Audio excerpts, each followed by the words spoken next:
1장에서 3장까지의 말씀입니다. 역대기의 히브리어 뜻은 그 시대의 사건들이라는 뜻입니다.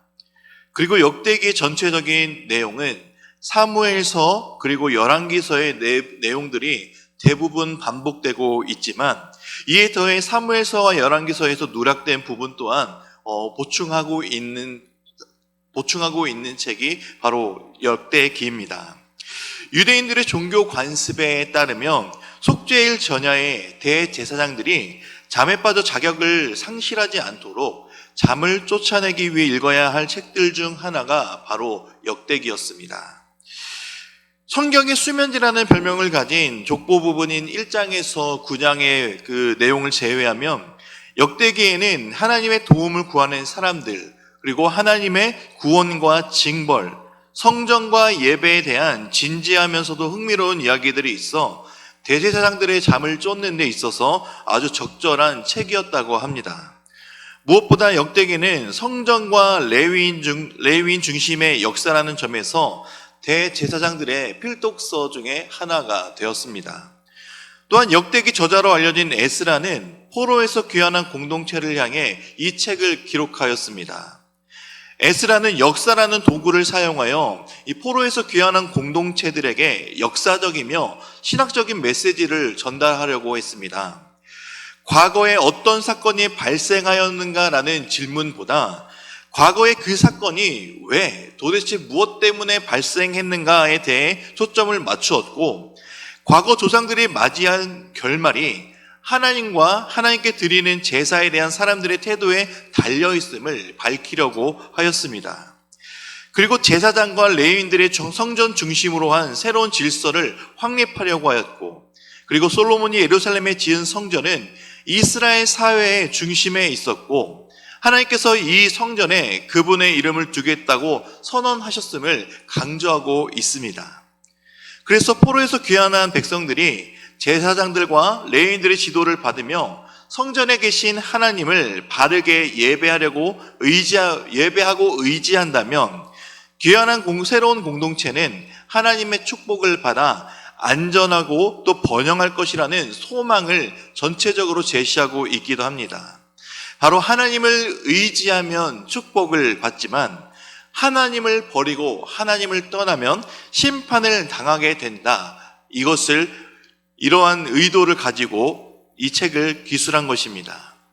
이것은 귀환한 공동체의 삶을 움직이는 원동력이 되어주실 하나님을 기대하며 이 역대기를 기록한 것이죠. 이제 1장을 보겠습니다. 1장에서 9장은 성경에 나타난 전체 역사를 족보 형태로 축소한 것입니다. 1장에서는 아담에서 이스라엘까지 이르는 인류의 족보 이야기가 펼쳐져 있고, 2장에서 8장은 이스라엘 자손들의 족보와, 그리고 9장은 포로기 이후 시대에 이스라엘을 대표하는 공동체를 언급하고 있습니다. 먼저 1장 1절에서 2장 2절까지는 창세기의 이야기를 족보 중심으로 전개되고 있지만 단순한 창세기의 반복이 아닙니다. 아담의 족보는 가인의 자손을 생략되고 있고 셋의 후손으로 이어져 노아의 자녀들까지 내려가고 있습니다.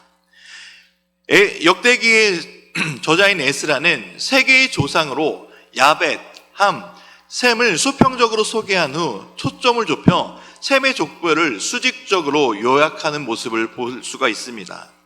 그리고 에서의 자손과 에돔의 왕들을 이어 이스라엘의 12아들을 소개하며 내용이 흘러가고 있습니다. 인류의 역사를 이스라엘의 역사의 전 단계로 제시하며 이로써 이스라엘을 세상이 창조될 때 세계 가운데서 선택하셨음을 말씀해 주고 있는 것입니다.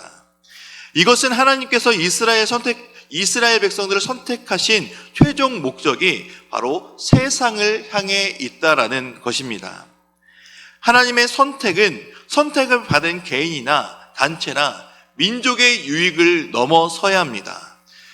바로 자신들의 선택을 넘어서 다른 사람과 다른 민족들에게 긍정적인 봉사와 보탬이 되어야 된다는 것입니다.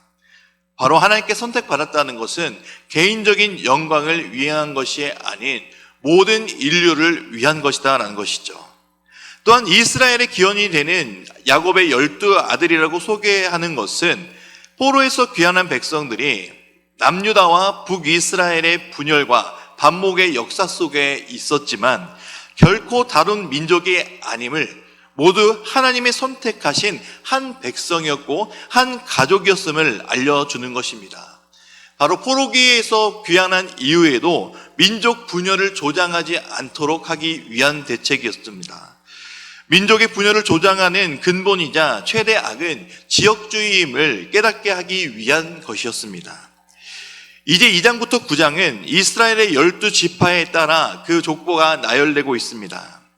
그러나 2장 1절에서 소개하는 이제 나이의 순서대로가 아닌 유다 지파를 먼저 언급함으로 시작하고 있습니다. 유다 지파의 자손에 대한 소개는 2장 3절부터 4장 23절까지 또 길게 이어집니다. 2장에서 먼저 유다 자손들을 언급하는데 유다의 직계는 창세기 38장에서 나오듯 다말이 낳은 베레스와 세레스의 자손들입니다. 그 중에서도 베레스의 아들 헤스론의 자손들이 대부분을 차지하고 있습니다.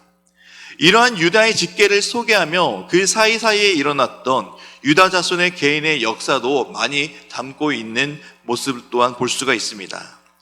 유다의 아들 에르와 갈미의 아들 아갈은 그대로 범죄로 인해 자신이나 공동체에 하나님의 진노를 불러일으켰습니다.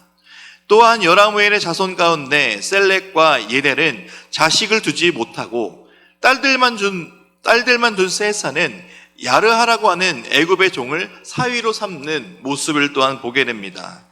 이 세산이 맞은 사위에 의해서 세산의 족보는 그달랴를 암살한 이스마엘의 조부이자 왕궁의 서기관이었던 엘리사마까지 이어지게 됩니다.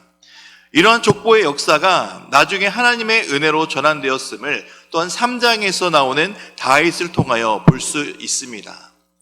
3장은 남유다 왕국을 통치하고 다스린 다윗 가문을 중심으로 포로 세대까지의 계보를 요약 정리하고 있습니다.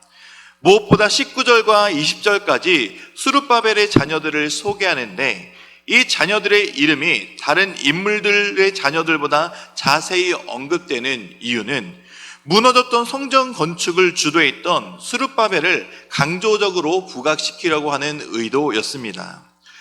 포로기 후대 공동체가 가졌던 간절한 회복의 소망과 바벨론 포로에서 풀려나 돌아오게 된다는 기쁨을 또한 잘 보여주고 있습니다. 왜냐하면 스룹바벨의 자녀의 이름의 뜻을 보면 알 수 있습니다. 성경에는 이 뜻이 나와 있지 않지만 원문적으로 바라봤을 때 스룹바벨의 자녀의 이름의 뜻이 화목, 그리고 여호와께서는 은혜로우시다, 그리고 평화로움이라는 의미를 지니고 있기 때문입니다. 포로기에서는 이러한 이름들을 지을 수 없었지만 포로 이후 하나님이 이들에게 평화와 화평과 은혜를 베풀어 주셨기에 이러한 이름을 지을 수 있었던 것입니다. 이 이후에 나오는 이름들의 뜻 역시 다 비슷합니다. 24절에 등장하는 호다 예후와는 여호와를 찬양하라, 엘리야십은 하나님께서 회복시키신다라는 뜻이 있습니다. 하나님은 실패와 배신과 순종하지 않는 이스라엘 백성들을 심판하셨지만 다시 회복을 약속하셨고 그 약속을 다윗의 후손을 여러 모양으로 보존하셨으며 마침내 다윗의 혈통으로 오신 예수 그리스도께서 탄생하여 구원의 사역을 완성시키신 것을 보면 알 수가 있습니다.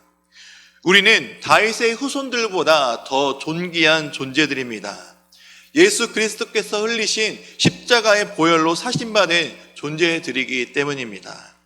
그러므로 우리의 믿음과 삶은 하나님의 보호 아래 있다는 것을 늘 기억하고 믿으며 살아가시기를 바랍니다. 그 믿음으로 살아가는 복된 삶이 우리들의 삶이 될 것입니다. 이제 말씀을 듣겠습니다. 역대상 1장에서 3장의 말씀을 경청하실 때 우리에게 주시는 하나님의 음성을 들으시기 바랍니다. 주의 말씀은 내 발의 등이요 내 길의 빛이니이다.